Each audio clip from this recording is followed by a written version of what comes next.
The crystal chandeliers above cast fractured light across the marble floors, each shard of illumination reminding me how out of place I was here. My fingers trembled slightly as I balanced the silver tray, the weight of expensive champagne flutes making my shoulders ache. The scent of old money hung in the air, leather, cigars, and cologne that probably cost more than my monthly rent. I'd been working at Aurelia for 3 months now, long enough to know which tables tipped well and which ones treated me like furniture, long enough to perfect my invisible act. Eyes down, smile polite but not too warm, move like a shadow between the wealthy diners who never really saw me anyway. Tonight, the restaurant hummed with its usual Friday elegance. Soft piano music drifted from the corner where a man in a tuxedo played something classical I couldn't name. The clink of silverware against porcelain created a rhythm I'd grown accustomed to, almost comforting in its predictability. Almost. My feet hurt. The second-hand heels I'd bought from a thrift store last week were already cutting into my skin, but I couldn't afford anything better, not with Mom's medical bills piling up.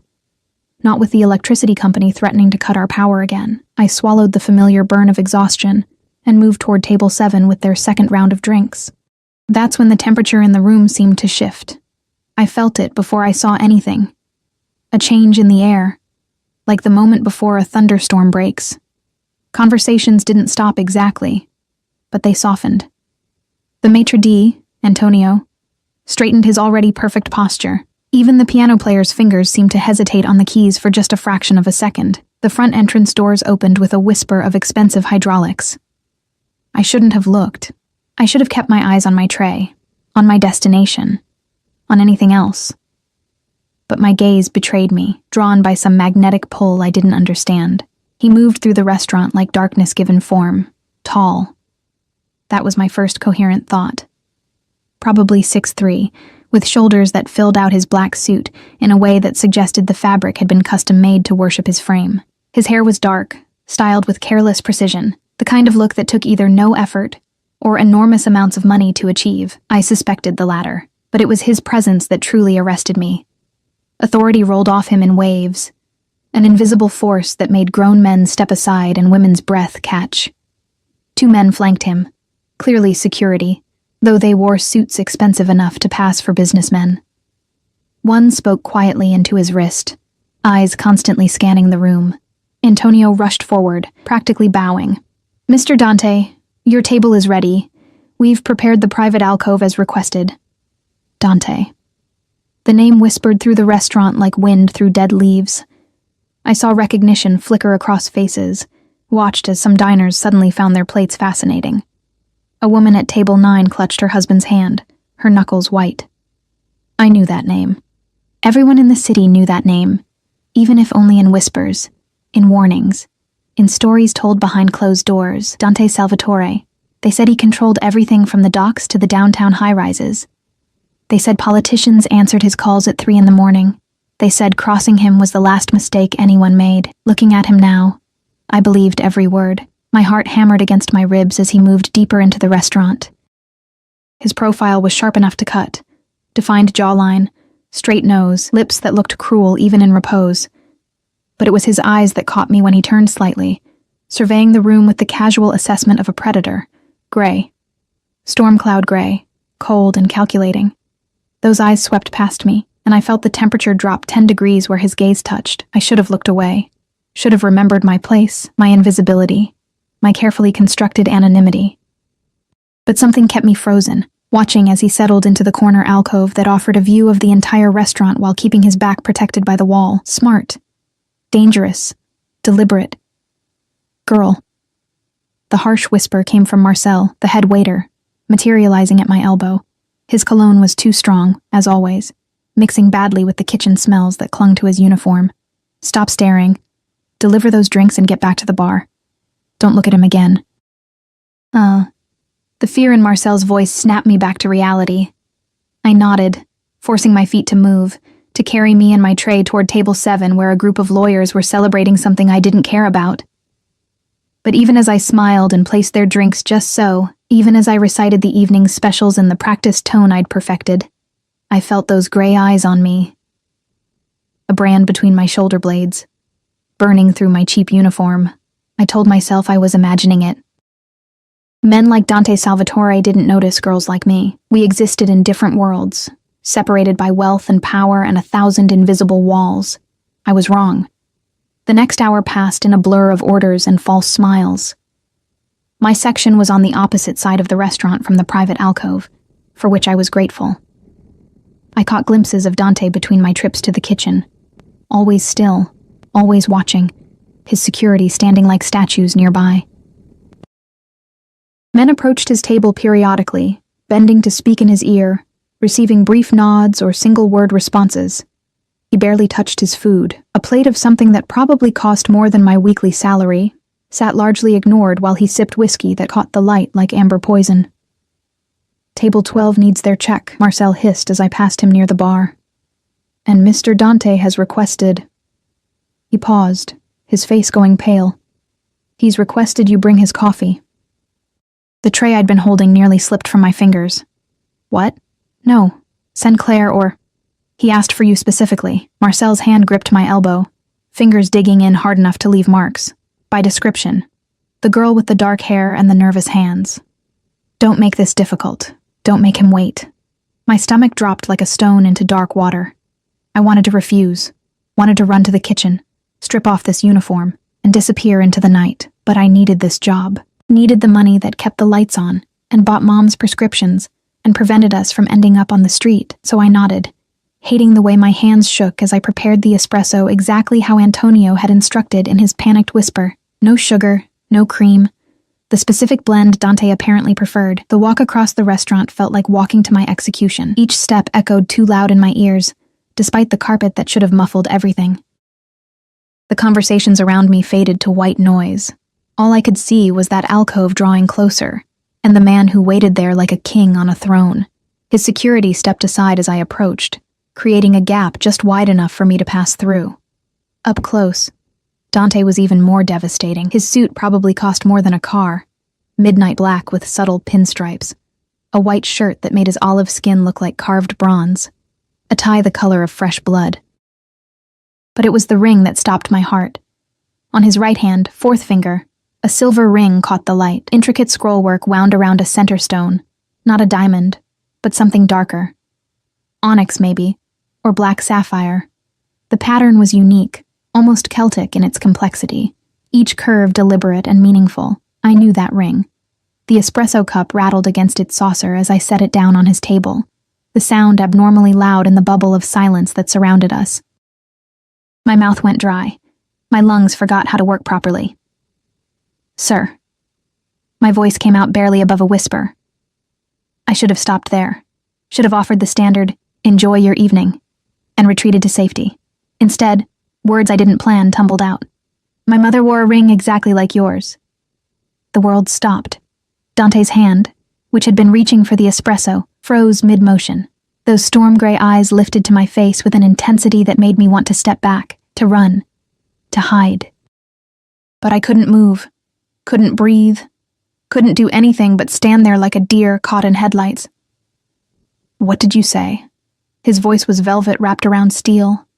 Smooth, cultured, but carrying an undertone of something dangerous that made my survival instincts scream. I swallowed hard. "The ring, on your hand. My mother. She had one just like it. I've never seen another one. The pattern is... unique." He finished my sentence, his gaze never leaving mine. "Yes, it is." One of his security guards shifted closer, hand moving inside his jacket, a warning. But Dante raised one finger, just one, and the man froze. The gesture was so small, so effortless, yet carried absolute authority. "Your mother." Dante's attention returned to me with laser focus. "What's her name?" "Elena. Elena Morrison." The name felt heavy on my tongue. She died. 2 years ago. Something flickered across his face. Surprise, maybe, or recognition. It disappeared so quickly I might have imagined it. Morrison. He tasted the name like expensive wine. "And your name?" "Arya." I shouldn't have told him. Shouldn't have given him anything. But refusing felt impossible, like trying to refuse gravity. "Arya Morrison." The way he said it made my name sound different. Important. "Sit down." It wasn't a request. My training screamed at me to refuse, to apologize and explain that I was working, that I couldn't possibly. But his eyes promised that refusal wasn't truly an option. I sat. The leather chair was softer than anything I'd ever touched, the kind of luxury I'd only ever experienced from the other side. Serving it, cleaning around it, existing in its shadow. My uniform felt cheaper than ever against the supple material, my scuffed shoes an obscenity against the pristine floor. Dante leaned back, studying me with an intensity that felt invasive, like he could see through skin and bone to every secret I'd ever kept. The dim lighting of the alcove cast shadows across his face, making him look even more dangerous. Up close, I could see a thin scar cutting through his left eyebrow, faded but present, a reminder that even men made of money and power could bleed. Tell me about this ring your mother had. His fingers traced the silver band absently, the gesture almost tender. Almost. Where did she get it? My throat felt tight. I don't know. She always wore it, for as long as I can remember. She never talked about it much. The memory surfaced like something pulled from deep water. Mom's hand on my forehead when I was sick. That ring cool against my fevered skin. When she got really ill, toward the end, she tried to sell it. For the medical bills. But no jeweler would take it. Why not? They said. I hesitated, aware of how insane this would sound. They said it wasn't valuable enough, just silver and semi-precious stone. But the way they looked at it, like they were afraid of it. One guy practically threw it back at her. Dante's jaw tightened almost imperceptibly. And where is this ring now? I have it, at home. It's the only thing of hers I kept. Everything else had been sold or donated or thrown away in the desperate scramble to pay for a funeral I couldn't afford. But the ring, I couldn't let it go. Wouldn't. He was quiet for a long moment, those gray eyes never leaving my face. I could feel his security watching me too, assessing whether I was a threat. The absurdity almost made me laugh. Me, a threat to a man like Dante Salvatore. Your mother never mentioned the name Vittoria? The question came soft, almost gentle, but I heard the steel underneath. I blinked. No? Should she have? Something dark crossed his expression. Grief, maybe, or anger long buried. Vittoria Salvatore was my sister. He paused, letting that sink in. She disappeared 26 years ago. The family searched for years. We found nothing. My heart stopped. The night she vanished, she was wearing that ring. One of a match set. 2 rings, commissioned by our father for his daughters. Unique, unmistakable. His finger tapped the silver band on his hand. I wear mine in her memory. I've worn it every day since she disappeared. The restaurant spun around me. I gripped the edge of the table, trying to anchor myself to something solid. That's impossible. My mother was Elena Morrison. She grew up in Portland. She worked as a what? Dante's voice cut through my panic like a blade. What did she do before you were born, Aria? Where was she from originally? I opened my mouth, closed it. The horrible truth was that I didn't know. Mom never talked about her past, never mentioned family or childhood friends or the places she'd lived before I came along. I'd always assumed it was painful. Maybe she was an orphan. Maybe she'd run from something. I'd never pushed because seeing that haunted look in her eyes hurt too much. I don't know, I whispered. Dante nodded slowly, as if I'd confirmed something he already suspected. He pulled out his phone, sleek, black, probably worth more than my car, and scrolled through it with practiced ease. Then he turned the screen toward me. The photograph stole my breath. A young woman stared back at me from the image. Maybe 19 or 20, with long dark hair and eyes the same shade of brown as mine. Her smile was cautious but genuine, and she wore a dress that screamed wealth and privilege. But it was her face that made my world tilt sideways. She looked like me. Or rather, I looked like her. The same angular cheekbones, the same slight cleft in the chin, the same way our eyes tilted up at the corners. Vittoria, Dante said quietly, taken 3 months before she disappeared. No. The word came out strangled. My mother wasn't. But even as I denied it, pieces started clicking into place. Mom's paranoia about locks and security systems in our tiny apartment. The way she'd tense whenever police cars drove past. How she never wanted her picture taken. never had social media, paid for everything in cash. The nightmares that woke her screaming in languages I didn't recognize. I'd thought she was just anxious, traumatized by poverty and hardship. What if she'd been running? I need to see that ring. Dante's voice pulled me back from the edge of panic. Tonight. I'm working until midnight. The response was automatic, my brain clinging to routine because everything else was falling apart. You're done working. He glanced past me, and I turned to see Antonio hovering nearby, his face pale and sheened with sweat. She's finished for the evening. Pay her for the full shift. Of course, Mr. Salvatore, right away. Antonio practically bowed as he scurried away.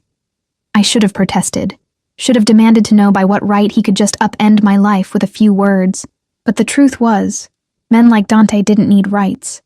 They took what they wanted, and the world rearranged itself to accommodate them. I'll have Marco drive you home, Dante continued, gesturing to one of his security guards. You'll get the ring and bring it back here. And if I refuse? The question escaped before I could stop it, some stubborn part of me rebelling against being ordered around like a chess piece. His smile was slow, predatory, and completely devoid of warmth. You won't. He was right, and we both knew it. Not because he was threatening me, though the implicit danger radiated from him like heat from a furnace, but because I needed answers. Needed to understand why my mother had a ring belonging to a Mafia princess. Needed to know if my entire life had been built on lies.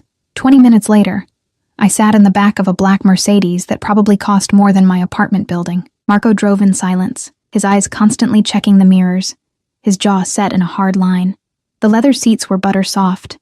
The interior smelled like expensive cologne and danger, and I couldn't stop my hands from shaking. The drive to my neighborhood felt like descending into a different world. The gleaming towers of downtown gave way to streets lined with laundromats and check-cashing places, pawn shops with barred windows and convenience stores advertising lottery tickets. My building was a squat brick structure with a broken security door and graffiti decorating the entrance. Marco's expression didn't change, but I felt his judgment anyway. This was where I lived. This was my reality. Wait here, I said, climbing out before he could offer to escort me. I'll be 5 minutes. My apartment was on the 3rd floor, accessed by stairs that smelled like old cooking oil and marijuana. The hallway light had been broken for weeks. I fumbled with my keys in the darkness, finally getting the door open and slipping inside. The silence hit me immediately. Wrong. Something felt wrong. I flipped the light switch. Nothing happened. My pulse quickened. Had they finally shut off the electricity? I'd paid last week, but maybe. Then I saw him. A man stood in my kitchen, silhouetted against the window, tall, broad-shouldered, wearing dark clothes that blended with the shadows. My scream caught in my throat, trapped by pure terror. Don't. His voice was rough, accented. Don't scream, I'm not here to hurt you. But his hand rested on something at his hip. A gun, I realized with sick certainty. He had a gun in my kitchen. The ring, he said, taking a step toward me. Elena's ring. Where is it? My back hit the door. Who are you? Someone who's been looking for that ring for a long time. Another step. I could see his face now. Hard features. A nose that had been broken at least once. Eyes that held no mercy. Your mother stole something very valuable when she ran. The ring is the key to finding it. Now give it to me and I'll leave. Refuse and... He didn't finish the sentence, didn't need to. My mind raced. The ring was in my bedroom, hidden in a jewelry box under my bed. If I gave it to him, I'd lose my last connection to my mother. But if I didn't, he'd tear the apartment apart looking for it, or worse. It's in my bedroom, I whispered. He gestured with the gun. Show me. My legs barely carried me down the short hallway. Every instinct screamed at me to run, to fight, to do anything but cooperate with an armed intruder. But what choice did I have? I knelt beside my bed, reaching underneath for the small wooden box I'd shoved there months ago. My fingers closed around it just as I heard new sounds from the living room. A crash. A grunt of pain. The heavy thud of someone, hitting the floor. I spun around, clutching the jewelry box to my chest. Footsteps approached, quick and purposeful. My bedroom door slammed open. Marco stood there, gun drawn, his expression harder than stone. Behind him, I could see the intruder sprawled unconscious on my living room floor, blood trickling from his temple. Mr. Salvatore said you were taking too long. Marco's eyes swept the room, assessing threats with professional efficiency. Good instincts. Before I could respond, my phone buzzed. An unknown number. With trembling fingers, I answered. Arya. Dante's voice filled my ear, smooth and dangerous. Marco tells me you had a visitor. How did you... But of course he knew. Men like him always knew everything. Bring the ring. Now. And Arya? A pause, heavy with unspoken meaning. You're not safe there anymore. The penthouse occupied the entire top floor of a building I'd only ever seen from street level, craning my neck to count the floors until they disappeared into cloud cover. Now I stood inside it, surrounded by floor-to-ceiling windows that turned the city into a glittering carpet far below, and I couldn't shake the feeling that I'd stepped into a different universe entirely. Marco had driven me here in silence, the unconscious intruder zip-tied in the trunk. I hadn't asked what would happen to him, didn't want to know. The space was all clean lines and expensive minimalism, leather furniture in shades of charcoal and cream, abstract art that probably cost 6 figures, a kitchen with appliances I couldn't name. But it was the view that truly disoriented me. Up here, the city looked beautiful, its poverty and grime hidden by distance and darkness, transformed into something magical by a million lights, a lie, just like everything else. Sit. Dante emerged from what I assumed was a bedroom, having shed his suit jacket. His shirt sleeves were rolled to his elbows, revealing forearms corded with muscle and decorated with ink. I caught glimpses of script and symbols before forcing my eyes away. You look like you're about to collapse. I probably was. Adrenaline had carried me this far, but now it was draining away, leaving exhaustion and shock in its wake. I sank onto the leather sofa, still clutching the wooden jewelry box like a lifeline. Dante settled into the chair across from me, separated by a glass coffee table that reflected our warped images back at us. He'd poured 2 glasses of amber liquid. Whiskey. Probably the kind that cost more per ounce than I made in an hour. Drink. He slid one across the table. It's not a request. I took the glass. The whiskey burned going down, but it chased away some of the cold that had settled in my bones. When I looked up, Dante was watching me with that unsettling intensity, like I was a puzzle he was determined to solve. The man in your apartment works for the Kozlov family. His fingers traced the rim of his own glass. Russian mob. They've been competitors of ours for years. If they're looking for Victoria's ring, it means they know something about what happened to her. What did happen to her? The question came out smaller than I intended. Dante's jaw tightened. That's what I've spent 2 decades trying to find out. He leaned forward, elbows on his knees, and suddenly the distance between us felt much smaller. My father died not knowing what became of his favorite daughter. It destroyed him, that not knowing. Turned him paranoid and cruel in his final years. There was pain in his voice, carefully controlled but present. I recognized it because I'd carried the same pain, the grief of unanswered questions, of a loved one taken too soon. Show me the ring, he said quietly. My fingers felt numb as I opened the jewelry box. The ring sat nestled in faded velvet, catching the light exactly as I remembered. I'd slipped it on my finger 1,000 times when I was younger, pretending I was someone important, someone who belonged to something bigger than our tiny apartment and mounting bills. Dante reached across the table, and I placed the ring in his palm. Our fingers brushed, his warm, mine cold, and electricity sparked up my arm. I jerked back as if burned. He didn't seem to notice, all his attention fixed on the ring, turning it slowly in the light. I watched his throat work as he swallowed hard, watched his fingers trace the intricate scroll work with something approaching reverence. It's hers. His voice roughened. The inscription inside, see? He tilted it so I could read the tiny script etched on the inner band, VS. Fortis fortuna adiuvat. Fortune favors the bold, I translated automatically. High school Latin, one of the few classes I'd actually enjoyed. Dante's eyes snapped to mine, surprise flickering across his features. You know Latin. A little. My mother taught me. She said it was important to know where words came from. Another piece of the puzzle I hadn't understood. What waitress knew Latin? He set the ring on the table between us, then pulled off his own ring and placed it beside its twin. They were identical. Same scroll work, same stones, same inscription. Proof that couldn't be denied. Your mother was Vittoria Salvatore, Dante said, each word deliberate and final. Which makes you... Don't!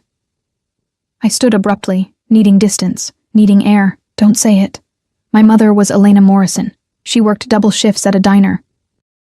She clipped coupons and bought generic brand everything and died owing more money than I'll probably ever make. She wasn't some mafia princess, she was both. Dante remained seated, but his presence seemed to expand anyway, filling the room. People aren't just one thing, Arya. She could have been born Vittoria Salvatore and become Elena Morrison, could have run from this life and built another one. Why?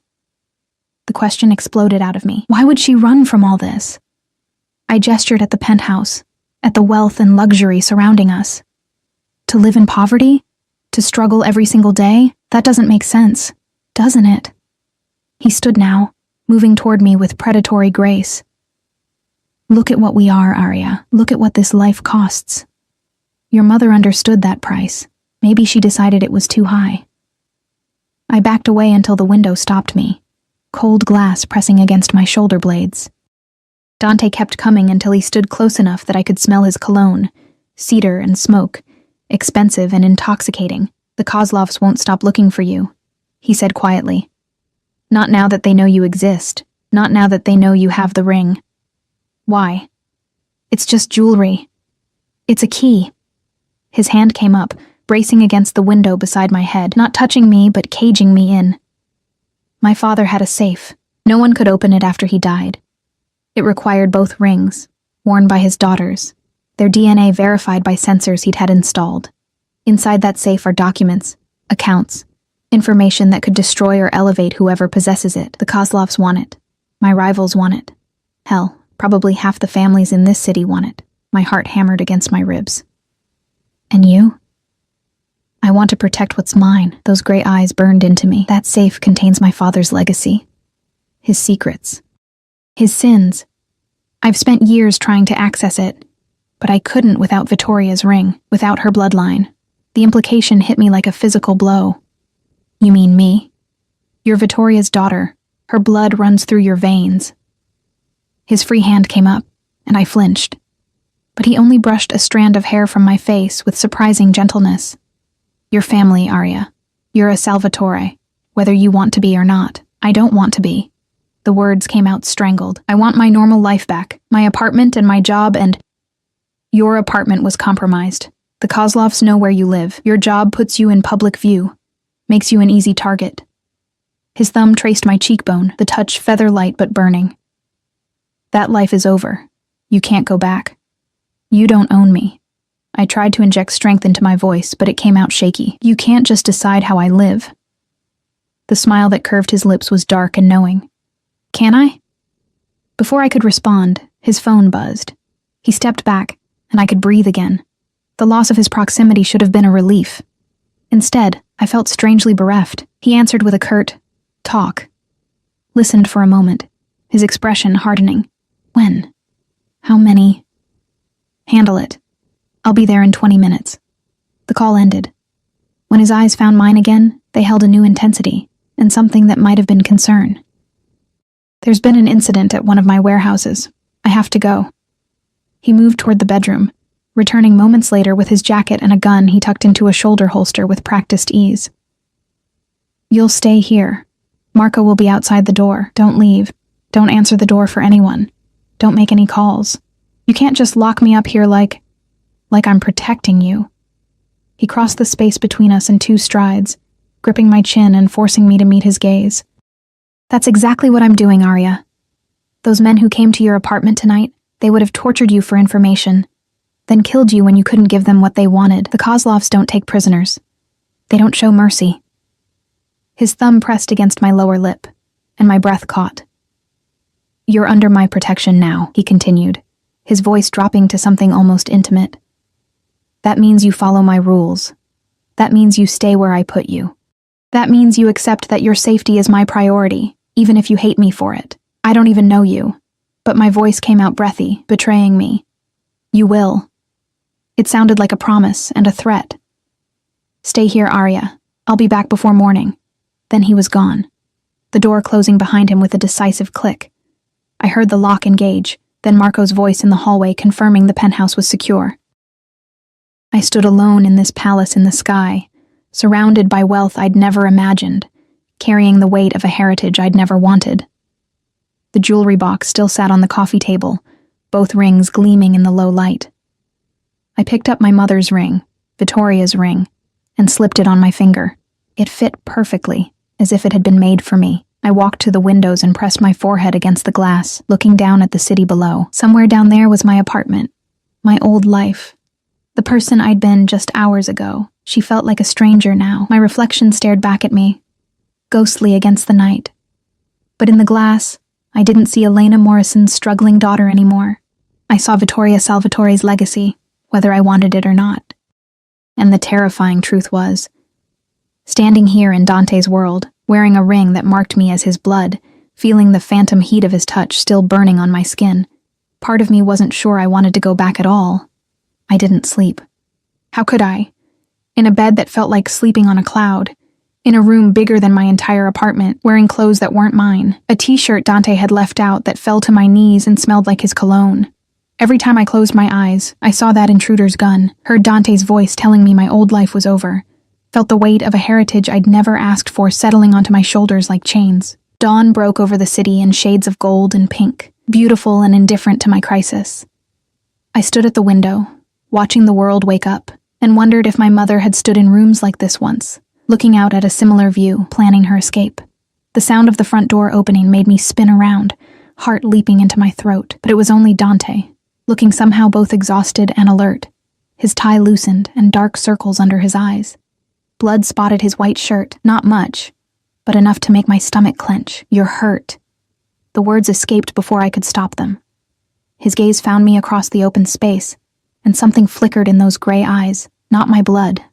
He shrugged off his jacket, began unbuttoning his ruined shirt. The warehouse situation was messier than anticipated. I should have looked away as he peeled off the shirt, revealing a torso that belonged in marble sculpture. Defined muscles, smooth olive skin, and more tattoos winding across his ribs and chest.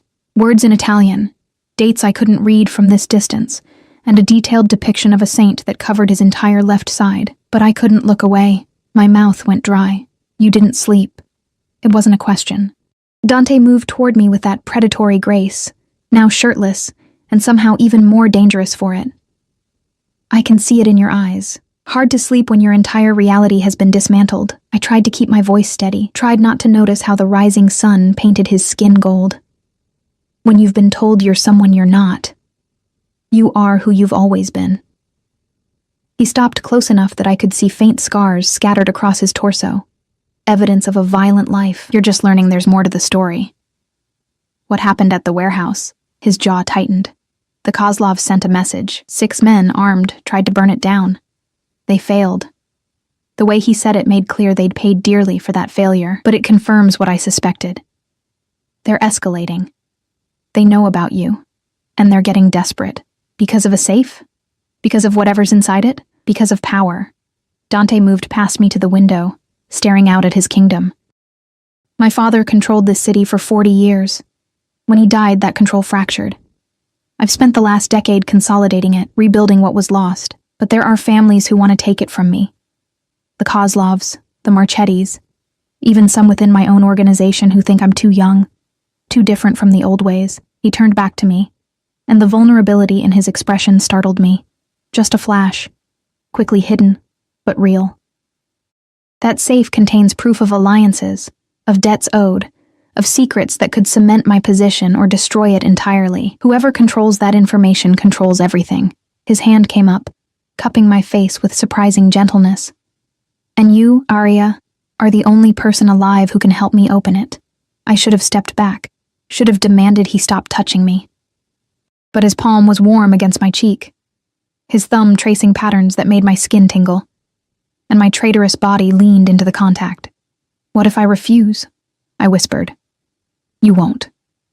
Such certainty in those 2 words. "Because you're as curious as I am.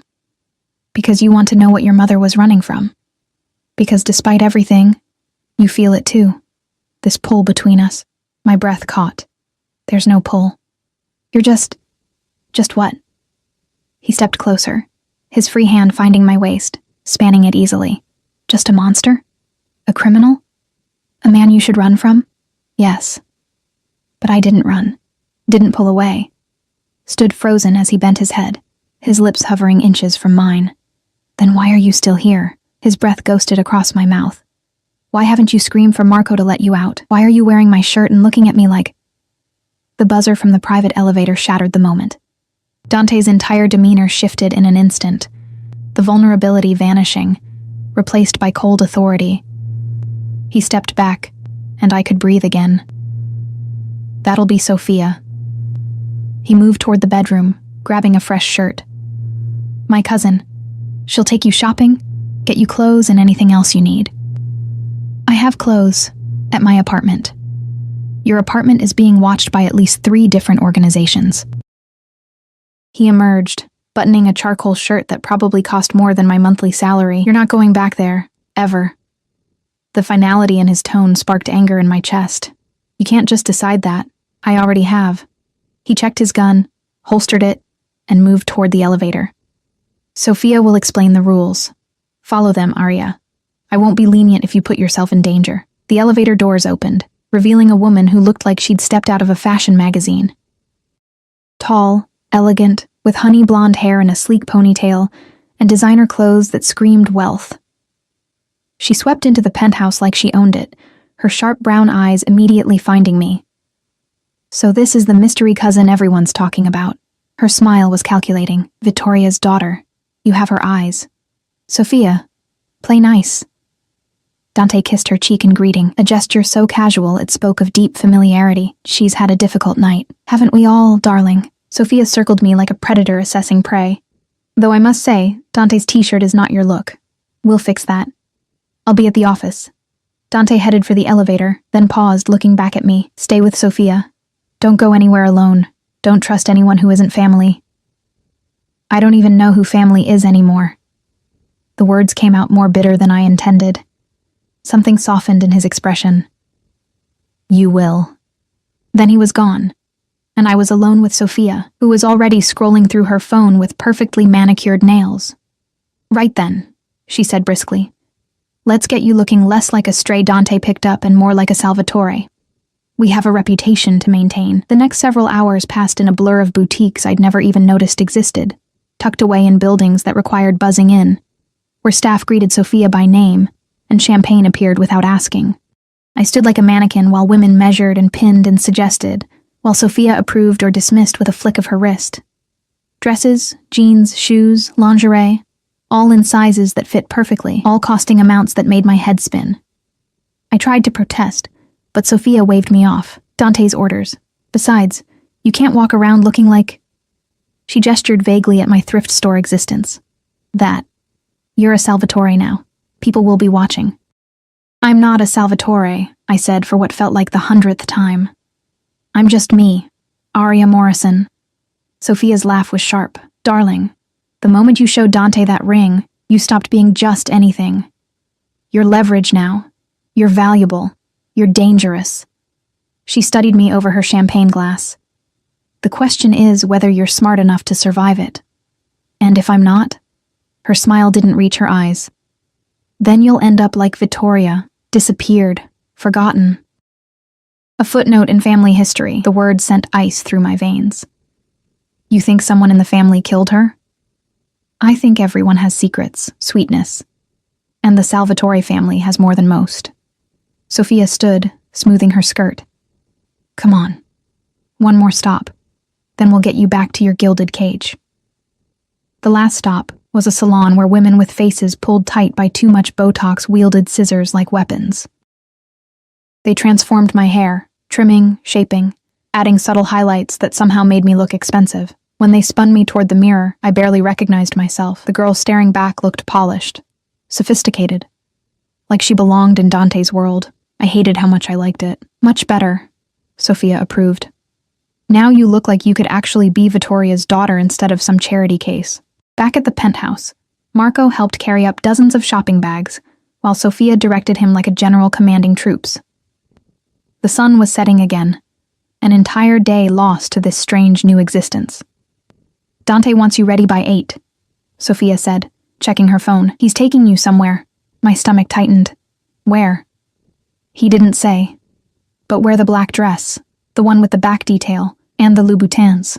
She air-kissed both my cheeks, her perfume cloying. "Welcome to the family, cousin. Try not to die."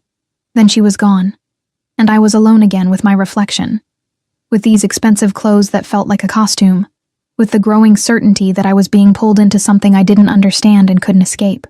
I found the black dress Sophia mentioned. It was stunning, elegant and understated, with an open back that would show skin, but in a sophisticated way. The kind of dress I'd admired on other women but never imagined wearing. When I slipped it on, it fit perfectly. Of course it did. At exactly 8, the elevator opened. Dante stepped out, and I watched his eyes travel over me. Slow, thorough, possessive. The hunger in that gaze made my knees weak. "Perfect," he said quietly. "Are you ready?" "For what?" His smile was dangerous. "To claim your inheritance." The vault sat 3 levels beneath the city, in a building that looked abandoned from the outside, but housed secrets worth more than entire fortunes. Dante led me through corridors lined with reinforced steel, past guards who nodded respectfully, into an elevator that descended into the earth like we were journeying to the underworld. His hand rested on the small of my bare back, warm against my skin, possessive in a way that should have bothered me, but instead sent electricity racing up my spine. I was acutely aware of him beside me. The cedar scent of his cologne, the controlled power in every movement, the heat radiating from his body. "You're nervous." His thumb traced circles against my skin, the gesture almost soothing. "Shouldn't I be?"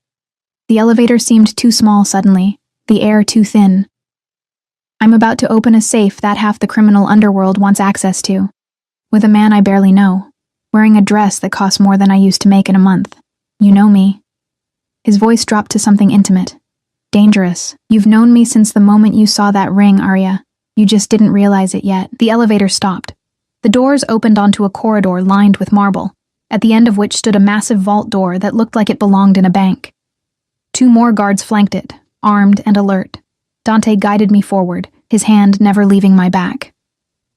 As we approached, the guards stepped aside, and I saw the vault's locking mechanism, complex and clearly custom-made, with 2 circular indentations set side by side. "The rings go there," Dante explained, gesturing to the indentations. "But that's not enough. The system will scan our DNA. Mine as Antonio Salvatore's son, yours as Vittoria's daughter. Both bloodlines required, or it stays locked." My hands trembled as I looked at the rings we both wore. "And if it doesn't work? If I'm not really, you are." He turned me to face him, both hands framing my face now. "I've seen the photos, Arya. I've watched you move, heard you speak. You have her mannerisms, her spirit. You're Vittoria's daughter. Don't doubt that." Something in his certainty steadied me. I nodded, and together we approached the vault. "On 3, Dante said, positioning his ring over one indentation, while I held mine over the other. 1, 2, 3. We pressed the rings into their slots simultaneously. For a heartbeat, nothing happened. Then light flooded upward from beneath the rings, blue and white, scanning and analyzing. I felt a brief warmth against my finger, almost like the ring was alive. Beside me, Dante stood perfectly still, tension radiating from every line of his body. A mechanized voice echoed through the corridor. "DNA verified. Antonio Salvatore, male heir. Vittoria Salvatore, female heir. Access granted." The vault door groaned, centuries-old mechanisms engaging with modern technology. Slowly, impossibly, it swung open. Dante's hand found mine, our fingers interlacing. Together, we stepped inside. The vault was smaller than I'd expected, but packed with history. Safety deposit boxes lined the walls. A desk sat in the center, and on it, a leather portfolio embossed with a crest I was coming to recognize, the Salvatore family seal. Dante released my hand and moved to the portfolio, opening it with reverence. Inside were documents, photographs, ledgers filled with handwriting in Italian. He studied them with an intensity that made his earlier focus seem casual. "Letters of agreement with families across 3 continents," he murmured. "Records of deals my father made, proof of alliances that were never documented officially." His finger traced a particular page. "And here, the real reason the Kozlovs want this." He turned the portfolio so I could see. A photograph showed 2 men shaking hands. One I assumed was Dante's father, the other a hard-faced man with Slavic features. Mikhail Kozlov, patriarch of their family, Dante explained. 28 years ago, he approached my father with a proposal, a merger of territories. My father agreed, on one condition. Mikhail's eldest son would marry Vittoria, uniting the families. My blood ran cold. No. She refused. Dante's voice hardened. Refused the marriage. Refused to be used as a bargaining chip. She and my father fought for months. He wouldn't relent, and she...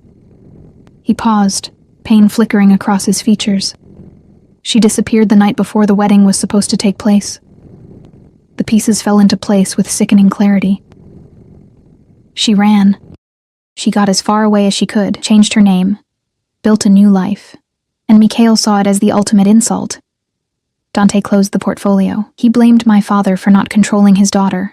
The alliance dissolved. Territories that should have been shared became battlegrounds. Mikhail's son, the one Vittoria was supposed to marry, he died in the conflicts that followed. So they've been hunting her all these years. For revenge. For closure. For retribution. For the power this vault represents. Dante's hand swept to indicate the safety deposit boxes. There's more here than just documents, Arya. There's money, securities, information on politicians and judges and police chiefs. Everything needed to control this city completely. I backed away from the portfolio, from the weight of all this history. I don't want this. I don't want any part of it. Too late. Dante caught my wrist, pulling me back to face him. The moment you touched that ring, you became part of it. The Kozlovs know you exist now. They won't stop coming for you. Then I'll disappear, like my mother did. She spent 26 years looking over her shoulder, Arya, dying poor and afraid, never knowing peace. His grip tightened. Not painful, but inescapable. Is that the life you want, or do you want to stand and fight? Take what's rightfully yours and use it to protect yourself? I don't know how to be what you're asking me to be. Then learn. He pulled me flush against him, and I could feel his heart beating as fast as mine. I'll teach you. I'll protect you. But you have to trust me. You're a criminal. A killer. But my hands had somehow ended up on his chest, feeling the hard muscle beneath expensive fabric. Yes. No apology. No excuse. But I'm also the only thing standing between you and a dozen different organizations that would use you, torture you, or kill you to get what's in this vault. I'm your best option, Arya.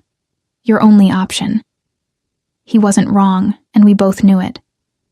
What do you want from me? The question came out whispered, breathless. His hand slid into my hair, tilting my head back so I had no choice but to meet those storm gray eyes. Everything. Your trust, your loyalty, your presence in my world. His thumb traced my lower lip, and my breath caught. You, Arya, I want you. You don't even know me. I know you're brave enough to confront a Mafia boss about a ring. I know you worked yourself to exhaustion to take care of your mother. I know you could have run a dozen times tonight, but you're still here. His forehead pressed against mine, intimate and intense. I know that you're mine, whether you accept it yet or not. Possessive, I breathed. Obsessive. His correction was unapologetic. From the moment you walked into my restaurant, Arya. From the second I saw Vittoria's spirit in your eyes. You're mine to protect. Mine to keep safe. Mine. I should have protested. Should have pushed him away. But when his lips finally claimed mine, I melted into him instead. The kiss was nothing gentle. It was possession and promise. Hunger and heat. His hands gripped my waist, pulling me impossibly closer, while mine fisted in his shirt like I was drowning and he was air. The vault. The documents. The danger. All of it faded until there was only this. Only him. Only the feeling of coming home to a place I'd never known I'd been missing. When we finally broke apart, both breathing hard, Dante rested his forehead against mine again. Stay with me, he said quietly. Not as a prisoner. As family. As mine. Let me teach you this world. Protect you in it. Let me... He paused, something vulnerable crossing his features. Let me have what my father lost. A Salvatore daughter, alive and fierce and here. And if I say no, then I'll still protect you, because I won't let anyone hurt what's mine. But I'm hoping you'll say yes. His thumb traced my cheekbone. I'm hoping you feel this too, this pull, this inevitability. We're bound by blood and history, Arya. by rings that were made to match and fates that were always meant to collide. I looked past him to the vault, to the portfolio containing my mother's history, to the legacy she'd run from and I'd inherited anyway, then back to Dante, dangerous and beautiful, and looking at me like I was something precious he'd fight the world to keep. My mother had run, had spent her life hiding, struggling, afraid. I could make a different choice. Teach me, I said finally. Teach me how to survive in your world. How to be a Salvatore without losing myself. How to turn this legacy into something I choose instead of something that chooses me. The smile that transformed his face was devastating. I'll teach you everything. He kissed me again. Softer this time, but no less consuming. When he pulled back, there was triumph in his eyes, possession and satisfaction, and something that might have been wonder. Come on, he said, taking my hand. Let's go home. Home. The penthouse that I'd thought of as a prison just hours ago, but walking out of that vault with Dante's hand wrapped around mine, his ring matching the one I wore, his protection surrounding me like armor. It didn't feel like a prison anymore. It felt like the beginning of something inevitable.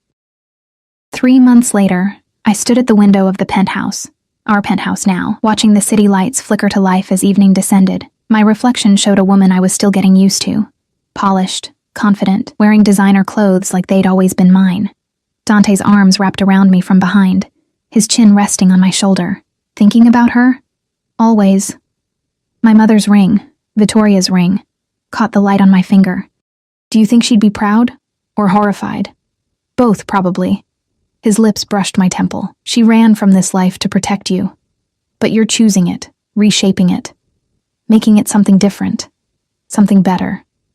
Under Dante's guidance, I'd learned the intricate dance of this world, learned which families could be trusted, and which required constant vigilance, learned to read the subtle shifts in power, to navigate dangerous social situations with grace, learned that being a Salvatore meant responsibility as much as privilege. I'd also learned that Dante's obsessive protectiveness, his jealous possessiveness, came from a bone-deep fear of losing another person he cared about.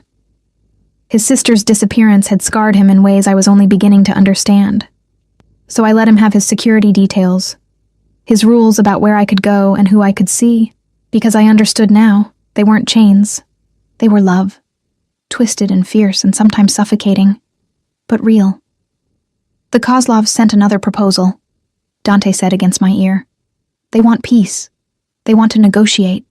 And I told them the price of peace is their acknowledgement that Vittoria made her choice, that her daughter is under my protection, and any threat against you is a declaration of war. I turned in his arms to face him. You'd go to war for me? I'd burn the entire city for you. His hand cupped my face, thumb tracing my cheekbone in that gesture I'd come to crave. You're mine, Arya, my family, my responsibility, my obsession. His voice dropped. My love.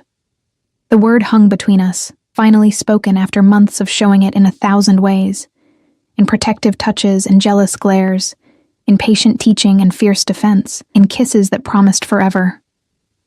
I love you too, I whispered, and watched his eyes darken with possession and triumph. Outside, the city sprawled before us, dangerous and beautiful, ours to navigate together. I was Arya Morrison, who'd served drinks and struggled to survive.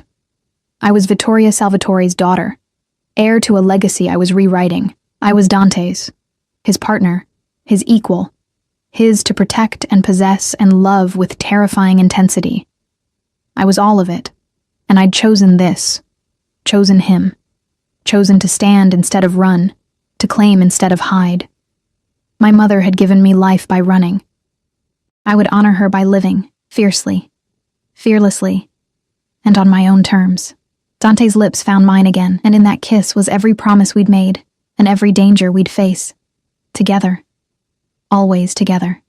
The city glittered below us like scattered diamonds, and for the first time since that night in the restaurant, I felt like I'd finally come home.